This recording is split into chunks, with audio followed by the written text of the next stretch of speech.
Welcome to STR news. వార్తలు చదువుతుంది మీ మాధురి.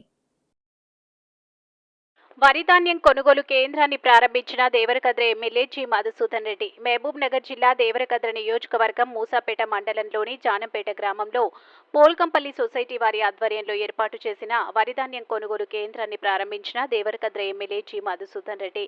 అనంతరం ఎమ్మెల్యే సిఎంఆర్ మాట్లాడుతూ రైతుల నుంచి ధాన్యం కొనుగోలు చేసిన 48 గంటల్లోనే డబ్బులు వారి ఖాతాల్లో పడతాయని ఎమ్మెల్యే సిఎంఆర్ అన్నారు. గ్రేడ్ ఏ రకం సన్నాలు ధాన్యం క్వింటాల్కి 2320, సాధారణ రకం దొడ్డు ధాన్యం క్వింటాల్కి 2300 మద్దతు ధర ఇస్తామని, సన్న రకం ధాన్యం క్వింటాల్కి 500 రూపాయల బోనస్ ఇస్తామని పేర్కొన్నారు. రైతుల సంక్షేమమే ప్రజాప్రభుత్వ ప్రధాన ధ్యేయమని అన్నారు. రైతులు తమ ధాన్యాన్ని దళారులకు అమ్ముకోకుండా ప్రభుత్వ కొనుగోలు కేంద్రాల్లో ధాన్యాన్ని అమ్మాలని రైతులకు సూచించారు. ఈ కార్యక్రమంలో ఆయా శాఖల అధికారులు, నాయకులు, గ్రామస్తులు, రైతులు తదితరులు పాల్గొన్నారు. మీ STR న్యూస్ ని సబ్స్క్రైబ్ చేసి, లైక్ చేసి, షేర్ చేయండి.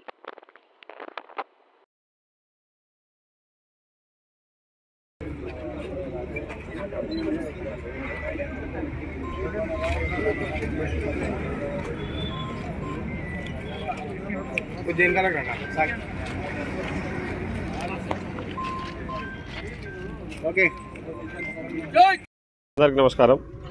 ఈరోజు రైతుల సంక్షేమమే ధ్యేయంగా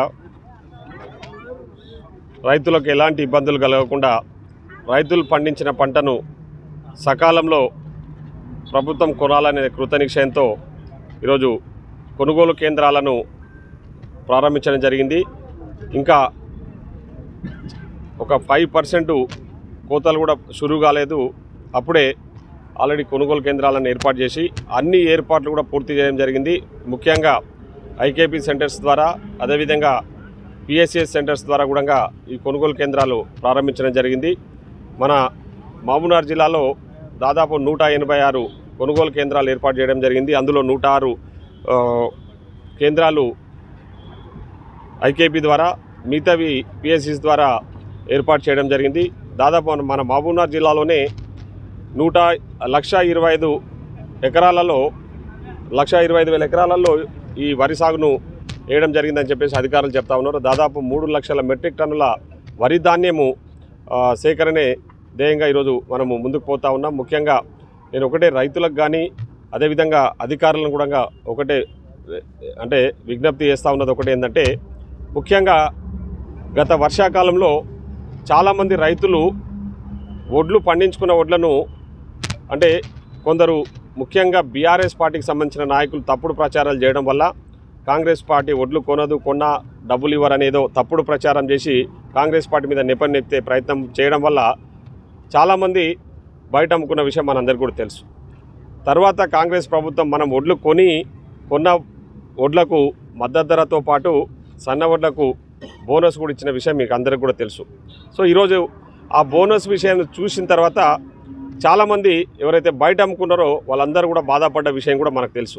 సో అందుకే నేను ఒకటే రైతులకు ఒకటే విజ్ఞప్తి చేస్తూ ఉన్నది ఏంటంటే, మీరు దయచేసి కొందరు ప్రభుత్వానికి అంటే చెడ్డ పేరు తెచ్చే విధంగా తప్పుడు ప్రచారాలు, ముఖ్యంగా BRS పార్టీకి సంబంధించిన వ్యక్తులు తప్పుడు ప్రచారాలు చేస్తూ ముందుకు పోతా ఉన్నారు. వాళ్ళ మాయమాటలు నమ్మకండి. మేము కొనుగోలు కేంద్రాలలో అన్ని ఏర్పాట్లు చేయడం జరిగింది. అధికారులు కూడా అన్ని రకాలుగా సిద్ధంగా ఉన్నారు. ముఖ్యంగా గన్నీ బాక్స్ కానివ్వండి, ఇతరత్ర ఆల్రెడీ మిల్లులను కూడా ఏర్పాటు చేయడం జరిగింది. కాబట్టి మీరు కొన్న ఏదైతే వడ్లు యాజ్ పర్ ప్రొసీజర్ ఏదైతే నామ్స్ ఉన్నాయో దాని ప్రకారం మాయిశ్చర్ వచ్చిన వడ్లను ప్రభుత్వం వెంటనే కొంటుంది. కొన్న తర్వాత వారం రోజులలో మీకు మద్దతు ధర డబ్బులు మీ అకౌంట్లో పడతాయి. అదేవిధంగా మీకు సన్న వడ్లు ఉంటే మాత్రం ఖచ్చితంగా యాసంగి సీజన్లో కూడా బోనస్ ఇవ్వబోతా ఉన్నామని కూడా ఈ సందర్భం గుర్తు చేస్తూ ఉన్నా. ముఖ్యంగా కొందరు రైతులు తెలుసో తెలియక బయట అమ్ముకొని దళారులకు అమ్మడం వల్ల దళారులు ఇప్పటికి కూడా ఆ రైతులకు డబ్బులు ఇవ్వట్లేదని ఈరోజు ఉదయం నుంచి దాదాపు 15 సెంటర్లు ఓపెన్ చేస్తే కొన్ని సెంటర్ల దగ్గర రైతులు వచ్చేసి మాకు బయట అమ్ముకున్నాము, డబ్బులు రావట్లే, ఇంకా డబ్బులు వచ్చేది ఉంది, వాళ్ళు సతాయిస్తూ ఉన్నారు బయట వాళ్ళు కొన్నోళ్ళు అని చెప్తా ఉన్నారు. కాబట్టి అట్లాంటి వాళ్ళకు అవకాశం ఇవ్వకుండా ప్రభుత్వ కొనుగోలు కేంద్రాలలోనే మీరు ఈ ధాన్యం సేకరణ చేయాలని చెప్పి, ధాన్యం అమ్మాలని చెప్పేసి, మీ పండించిన వడ్లను అమ్మాలని చెప్పేసి కూడా ఈ సందర్భంగా తెలియజేస్తూ, ముఖ్యంగా ఇది ప్రజాప్రభుత్వం, రైతు ప్రభుత్వం. ఒక రైతు బిడ్డ ఈ రాష్ట్రానికి ముఖ్యమంత్రిగా ఉండి రైతుల సంక్షేమ ధ్యేయంగా పనిచేస్తూ ముందుకు పోతా ఉన్నాడు. కాబట్టి తప్పకుండా మీకు ఎలాంటి ఇబ్బందులున్నా మీకు అండగా ఉండడానికి ఈ ప్రజాప్రభుత్వం సిద్ధంగా ఉందని చెప్పేసి తెలియజేసుకుంటూ సెలవు తీసుకున్నాం. Thank you. మరిన్ని తాజా వార్తల కోసం మా STR న్యూస్ ఛానల్ ని సబ్స్క్రైబ్ చేయండి, లైక్ చేయండి, షేర్ చేయండి.